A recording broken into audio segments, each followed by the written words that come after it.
बाढ़ग्रस्त हैं और सरकार बाढ़ को लेकर मुस्तैद है। मुख्यमंत्री योगी आदित्यनाथ प्रदेश के बाढ़ प्रभावित इलाकों का दौरा कर रहे हैं, राहत सामग्री भी बांट रहे हैं। देखिए हमारी खास पेशकश जल आतंक।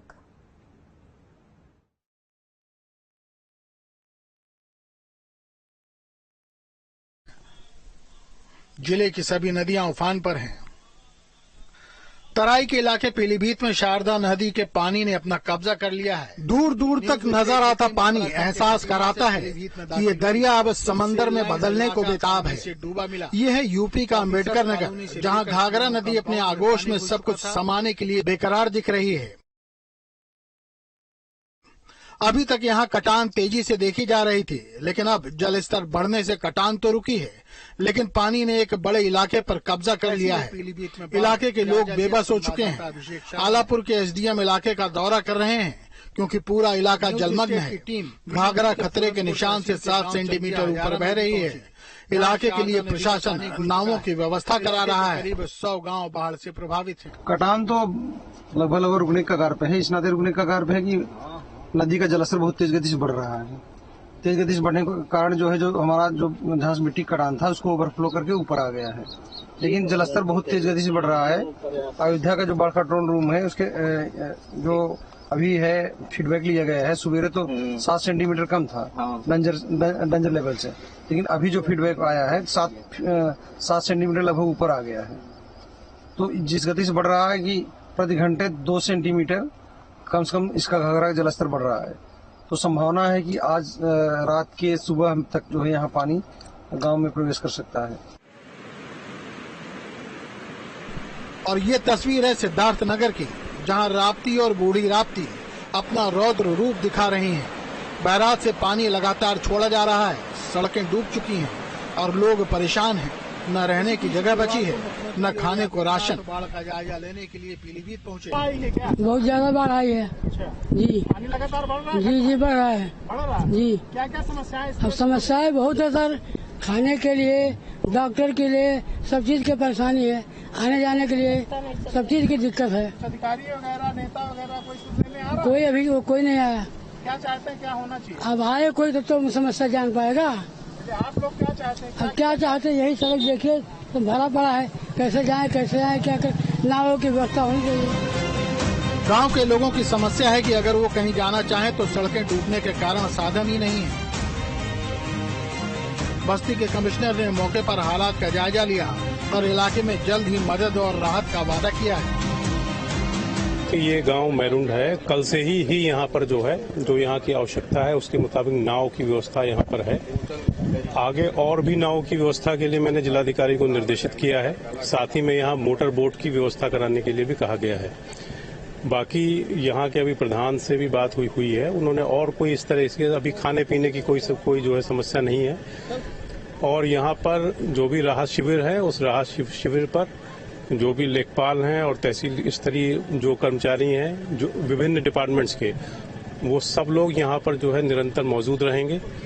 जहां शारदा नदी के सिद्धार्थनगर के बांसी से शोहरतगढ़ तहसील के खैरी शीतल गांव में इसी बारिश के बीच एक बारात भी पहुंची। बाढ़ आ जाने से बारातियों के साथ नाव पर चढ़कर शादी करने के लिए दूल्हा पहुंचा। लगातार मूसलाधार बारिश, बाढ़ आ जाने के कारण लोग यहाँ समस्याग्रस्त हैं। बाढ़ आने की वजह से दुल्हन की विदाई भी नहीं हो पाई, जिसकी वजह से लोगों को तमाम दिक्कतों का सामना करना पड़ रहा है।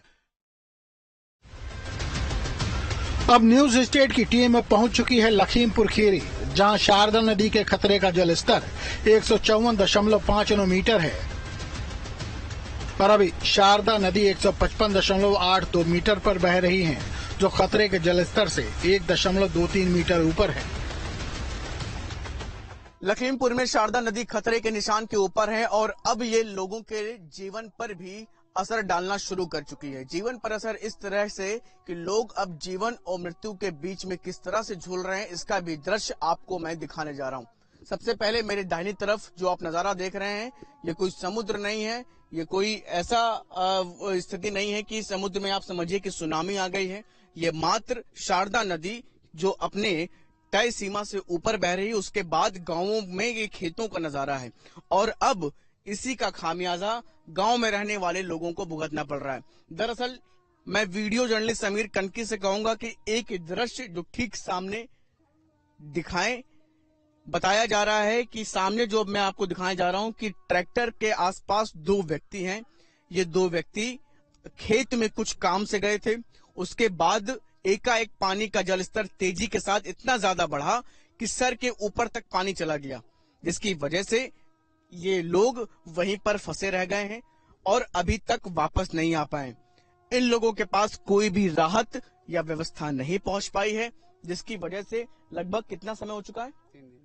3 दिन हो चुके हैं और 3 दिन से ये लोग वहीं पर हैं। शारदा नदी का जलस्तर ज्यादा होने की वजह से पानी गांव में, खेतों और अब लोगों के घरों में भी पहुंच चुका है, जिसकी वजह से लोगों को तमाम दिक्कतों का सामना करना पड़ रहा है। तरफ से मदद मिल रही है? यहाँ कुछ नहीं मिल रही, कुछ भी मदद नहीं मिल कुछ भी नहीं। मतलब यहाँ इतनी बाढ़ है, बरसात हो रही है, हम लोग कहाँ बंदा पड़े रहे सर। यहाँ कुछ व्यवस्था नहीं है। जी, क्या नाम है आपका? दीपल गुप्ता।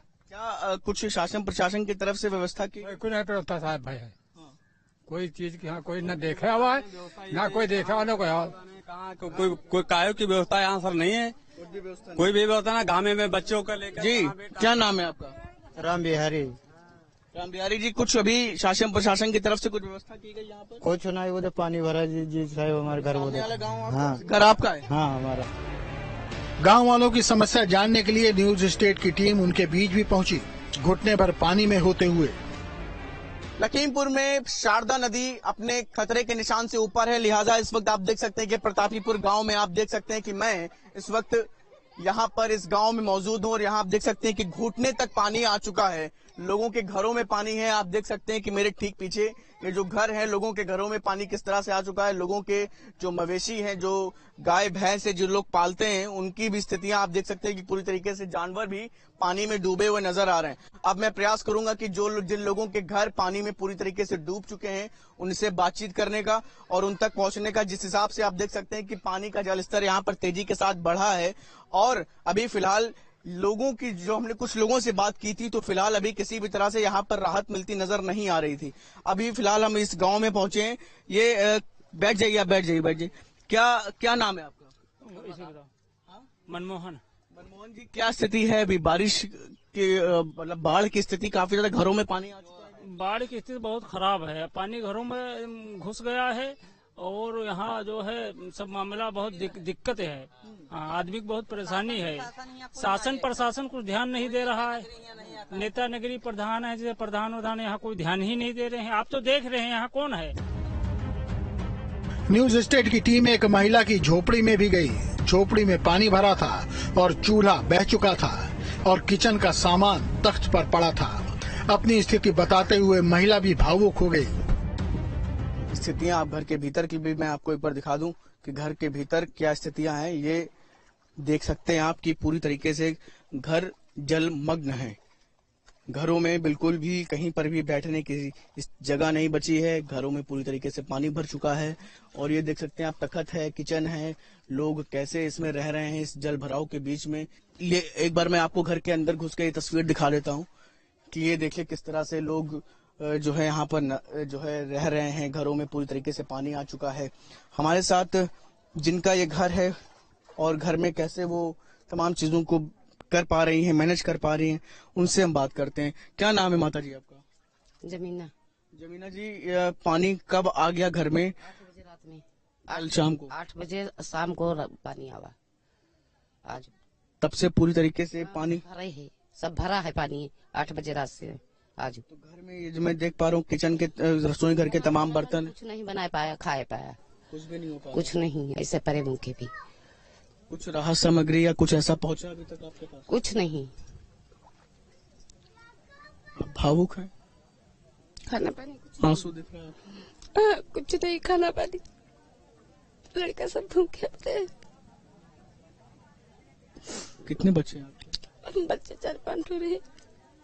बिटिया उधर से आने हैं, लड़का है सब कबाब बंधा पर बोला पटा। अब आपको दिखाते हैं कानपुर में गंगा का नजारा, जहां तेजी से गंगा का जलस्तर बढ़ रहा है। गंगा बैराज के सारे गेट खोले जा चुके हैं और नरौरा से 1.22 लाख क्यूसेक पानी डिस्चार्ज किया गया है। कानपुर में गंगा का जलस्तर लगातार बढ़ता जा रहा है। गंगा का बढ़ता जलस्तर गंगा किनारे रहने वाले लोगों के लिए चिंता का सबब बन रहा है।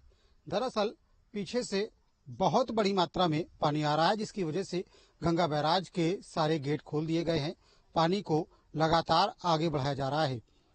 नरोरा से 1.25 लाख क्यूसेक पानी छोड़ा गया है, जिसकी वजह से गंगा बैराज के गेट पर दबाव पड़ रहा था। पानी की मात्रा बहुत ज्यादा हो रही थी। यही वजह है कि इसके सभी गेटों को खोल दिया गया है और गंगा का प्रवाह क्षेत्र जो पिछले कुछ दिनों में सिकुड़ा हुआ नजर आ रहा था, अब यह प्रवाह क्षेत्र काफी बड़ा और विशाल नजर आ रहा है। गंगा का पानी लगातार बढ़ रहा है। तमाम घाट जहां से गंगा दूर हो गई थी, घाटों पर गंगा आ गई है और आप देख सकते हैं कि हम अटल घाट पर मौजूद हैं। अटल घाट की जो सीढ़ियां हैं वो गंगा के पानी से डूब गई हैं। तमाम जगहों पर जहां लोग खड़े होकर के गंगा का मनोरम दृश्य देख सकते थे, उन जगहों पर गंगा का पानी भर गया है। ऐसे में कानपुर में भी अब बाढ़ की आशंका जताई जा रही है, जिसको देखते हुए जिला प्रशासन ने भी अपने स्तर पर लगातार तैयारियां शुरू कर दी हैं। इसके साथ ही साथ गंगा के जल स्तर पर भी निगाह रखी जा रही है। गंगा जैसे ही खतरे के निशान के पास पहुंचेगी, उसके बाद तमाम बांध चौकियों को अलर्ट कर दिया जाएगा।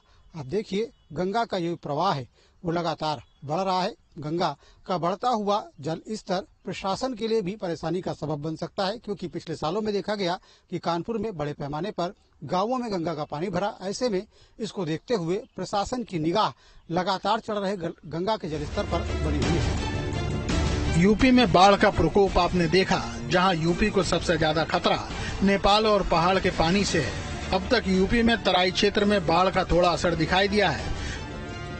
पीलीभीत, लखीमपुर, बलरामपुर और श्रावस्ती जिले बाढ़ की चपेट में हैं। राहत आपदा आयुक्त कार्यालय कंट्रोल रूम से यूपी की बाढ़ पर नजर रखी जा रही है कि कौन से इलाके बाढ़ से प्रभावित हो रहे हैं। उत्तर प्रदेश में मानसून आने के साथ ही जो सबसे बड़ा खतरा होता है वो बाढ़ का है और बरसात जिस तरह से हो रही है, उत्तर प्रदेश के कई ऐसे क्षेत्र हैं जहां पे बाढ़ का खतरा सामने दिख रहा है।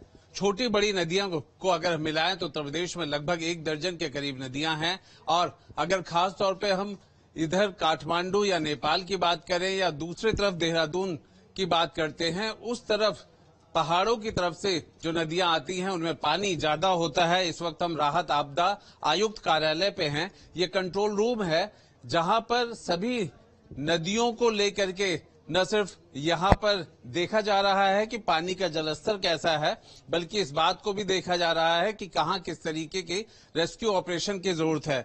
हमारे साथ अदिति उमराव मैडम है, परियोजना हेड करती हैं। मैडम, हर वक्त जब बाढ़ आती है तो सबकी निगाह होती है कि आखिर यूपी में कौन से इलाके हैं जहां पे ज्यादा खतरा है, जहां पे ज्यादा गुंजाइश दिख रही है कि बाढ़ की संभावना है।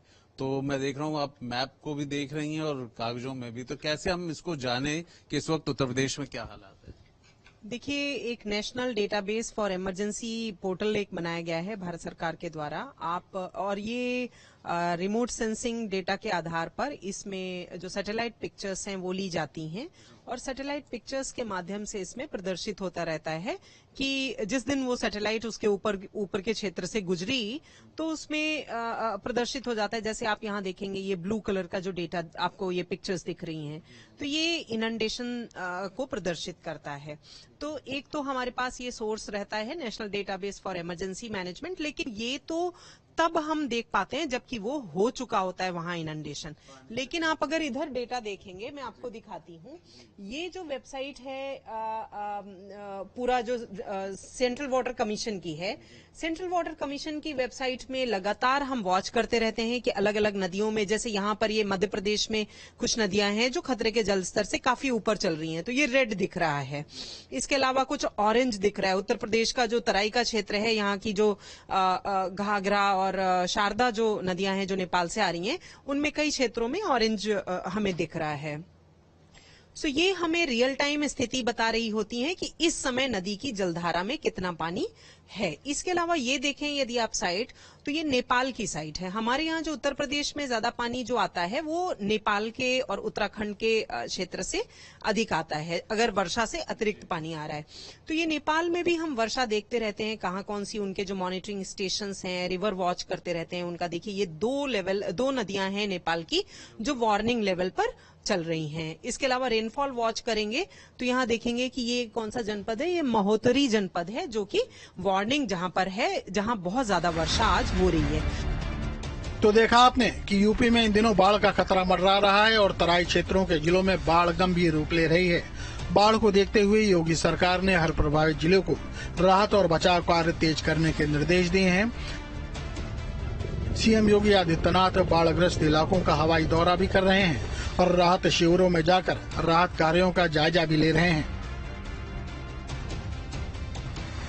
लेकिन उत्तराखंड और नेपाल की नदियों से मैदानी इलाकों में आने वाला पानी अभी शांत नहीं हो रहा है और यूपी के तराई इलाकों में बाढ़ का खतरा फिलहाल बना हुआ है।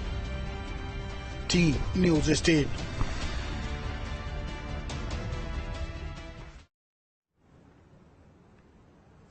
तो आपने देखा किस तरीके से जल आतंक बना हुआ है और वहीं दूसरी तरफ अगर बात करें तो लोग काफी परेशान इस जल आतंक से नजर आ रहे हैं। एक तरफ जहां लगातार भारी बारिश के बाद सुबह में कई जगह बाढ़ के हालात बन गए, वहीं दूसरी तरफ सरकार और प्रशासन अलर्ट मोड पर है। राहत और बचाव कार्य भी लगातार जारी है। सीएम खुद पूरी गतिविधियों पर नजर बनाए हैं और इसी क्रम में सीएम ने बाढ़ प्रभावित क्षेत्रों का दौरा किया और प्रभावितों को मदद का आश्वासन भी दिया है।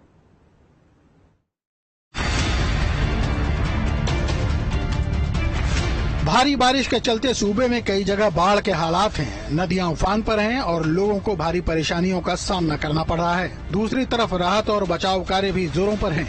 सीएम योगी खुद लगातार बाढ़ प्रभावित क्षेत्रों का दौरा कर रहे हैं। सीएम योगी ने लखीमपुर खीरी में बाढ़ प्रभावित क्षेत्रों का दौरा कर हालात का जायजा लिया और प्रभावितों को हर संभव मदद का आश्वासन दिया। सीएम ने पीलीभीत में भी बाढ़ प्रभावित क्षेत्रों का हवाई सर्वेक्षण किया। सीएम ने यहां बाढ़ पीड़ितों से भी मुलाकात की और उन्हें राहत सामग्री वितरित की। सरकार की तरफ से यहां एक कम्युनिटी किचन का इंतजाम किया जा रहा है जिसमें लोगों को खाने के लिए सामान दिया जाएगा। सीएम ने प्रभावितों को आर्थिक मदद देने का भी आश्वासन दिया है। बाढ़ पीड़ितों के प्रति संवेदना है और मैं उन्हें इस बात के लिए आश्वस्त करने के लिए आया हूं। यद्यपि सरकार ने अपने स्तर पर प्रयास प्रारंभ किया कि बाढ़ बचाव के सभी उपाय समय पे पूरे हों और उस पर किया भी गया, लेकिन चुनाव लंबा चलने के कारण हो सकता उसमें कहीं कोई कोताही बरती गई हो। लेकिन आपने देखा होगा जहां पर शारदा नदी में बाढ़ बचाव के कार्य किए गए हैं वो बहुत मजबूत और पुख्ता करने का प्रयास हुआ है। इसी के साथ सीएम ने बाढ़ प्रभावित क्षेत्रों में फसल खराब होने पर भी मुआवजा देने का आश्वासन दिया। उन्होंने बताया कि इसके लिए सर्वे किया जा रहा है। पीलीभीत में सीएम के दौरे से ठीक पहले एक अजीब वाकया देखने को मिला। यहाँ सीएम के आने से थोड़ी देर पहले एडीएम रितु पुनिया गर्मी के चलते गश खाकर गिर पड़ी। हालांकि कुछ देर में ही उनकी तबीयत ठीक भी हो गई। Team news state.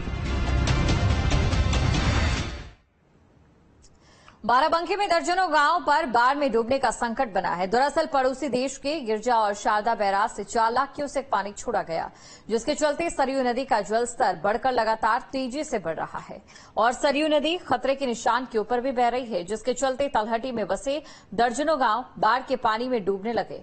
वहीं बाढ़ का पानी घुसने के बाद लोग सुरक्षित स्थानों की ओर पलायन करने लगे हैं। तो तस्वीरें आपके सामने, तस्वीरों में आप देख सकते हैं किस तरीके से बाढ़ का पानी यहां पर अपना कहर बरपा रहा है। तेजी से सरयू नदी का जलस्तर बढ़ रहा है और सरयू नदी इस समय खतरे के निशान के ऊपर बह रही है। तराई के दर्जनों गांव इस समय बाढ़ में डूब चुके हैं और लोगों को कई दिक्कतों का सामना करना पड़ रहा है। तस्वीरें आपके सामने हैं।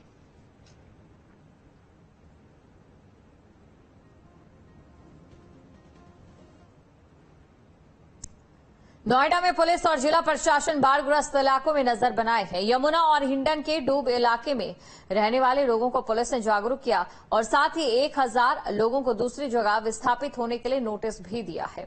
दरअसल यमुना किनारे बने अवैध फार्म हाउस जलमग्न हो गए।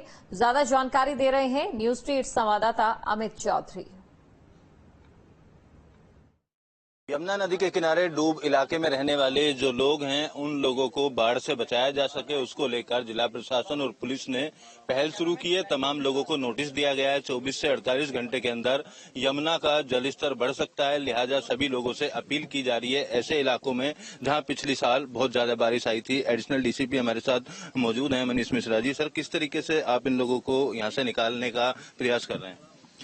देखिए, जैसा कि आप सब लोग अवगत हैं, पिछली बार जो दिक्कतें आई थी, जो परेशानियां आई थी और उस समय जब डूब क्षेत्र में जब बरसात का मौसम था, उसी के दृष्टिगत अभी हाल ही में मौसम को देखते हुए मौसम विभाग के द्वारा जो एक अनुमान जारी किया गया है, जो एडवाइजरी जारी की गई है, चेतावनी जारी की गई है और उसी के तहत हम लोगों को इस एरिया में रहने वाले जितने भी लोग हैं, जितने भी व्यक्ति हैं, चाहे वो फार्म हाउस में रह रहे हैं, चाहे वो किसी भी डेयरी में रह रहे हैं जहां पर गोवंश पालक हैं या गोवंश हैं, जितने भी हमारी नर्सरी है, उन सबको बताया गया है कि समय रहते ये लोग सुरक्षित स्थान पर पहुंच जाएं, ऐसे स्थानों पर पहुंच जाएं जहां पर की डूब क्षेत्र नहीं है, जहां जलमग्न होने की संभावना कम हो।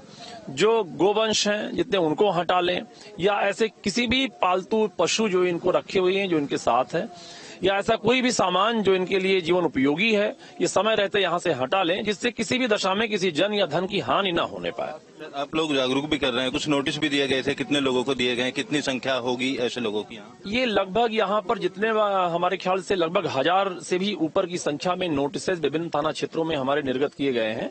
जो भी हमारा थाना क्षेत्र सेक्टर 126 है, एक्सप्रेस वे है, उसमें कई गाँव हैं, जैसे नगला है, नगली है, वाजिदपुर है, इसके अलावा और बहुत सारे गांव हैं जिनको हम लोगों के द्वारा बताया जाए, उनको चेतावनी भी जारी की जा रही है और उनको हम लोग साथ साथ काउंसलिंग भी कर रहे हैं, उनको इनकी हानि के बारे में भी बता रहे हैं। धन्यवाद सर बातचीत करने के लिए। तो तमाम लोग हैं, आप देखेंगे ये तमाम लोग हैं जो यहाँ पे रहते हैं। किस तरीके की परेशानी हुई थी पिछली बार? आप बहुत बड़ी परेशानी हुई भाई, पानी के मारे जो है कोई सामान बचा ही नहीं पाए हम। एक रात को 3 बजे पानी घुस गया हमारी नर्सरी में, कोई पेड़ पौधा सामान बचा नहीं पाए, रोड पे पिन्नी डाल के रहे। इस बार पहले से ही आप लोगों को जागरूक किया जा रहा है, हटेंगे यहाँ से? बिल्कुल हटेंगे, हम रोड पे ही फिर जाएंगे, घर मकान तो हमारा आया नहीं, उसी रोड पे पिन्नी विन्नी लेके हमने रख ली है और अपनी तान लेंगे। कैसी परेशानी आई थी पिछली बार? अभी फिर पानी आने वाला है? फिर ऐसी परेशानी आएगी जैसे पिछली बार आई थी। तो अभी बाहर जाने के लिए यहाँ से कह रहे हैं, तो कब तक आप लोग जाएंगे सामान लेकर? जब बिल्कुल पता चल जाएगा पानी आ रहा है तो ले जाएंगे ऊपर, और क्या करेंगे। ना तो टेंट मिला था, ना कुछ भी मिला था पिछली बार, ऐसे अब रहेंगे। कम से कम सरकार इतनी सुविधा दे, हम लोगों को टेंट लगवाए, खाना पीना की व्यवस्था करे। हम लोग इतनी मालो मेहनत करके कैसे बच्चे पाल रहे हैं, हर साल बाढ़ आएगी तो हम लोग कैसे करेंगे? ये तो है ना, सरकार को खुद तो सुविधा नहीं दी थी, लैट्रिन बाथरूम भी नहीं आया, तो कोई भी वैसे ही आदमी आए थे हेल्प करने, सरकार कोई भी सुविधा नहीं। एक बार राशन दी थी, वो भी आधा मिला, आधा नहीं मिला। काफी तादाद ऐसी है जो यहाँ पर फार्म हाउस बनाए गए हैं, उन फार्म हाउस में पानी भरा था और कई गौशाला यहाँ पर हैं जिसमें सैकड़ों गाय कई दिनों तक पानी के अंदर खड़े रहने के लिए मजबूर रही। लिहाजा इस बार पहले से ही जो पुलिस प्रशासन है वो पूरी तरीके से अलर्ट है और सभी लोगों को इस जगह को खाली करने के लिए कहा गया है, क्योंकि हथनीकुंड बैराज से 18,000 क्यूसेक से ज्यादा पानी छोड़ा गया है। ऐसे में अनुमान जताया जा रहा है कि और भी ज्यादा पानी यहाँ पर छोड़ा जाएगा। लिहाजा बाढ़ आने से पहले तमाम जो लोग हैं वो ऐसे बाढ़ग्रस्त इलाकों से बाहर निकल जाएं। वीडियो जर्नलिस्ट सुमित कुमार के साथ अमित चौधरी, न्यूज स्टेट, नोएडा।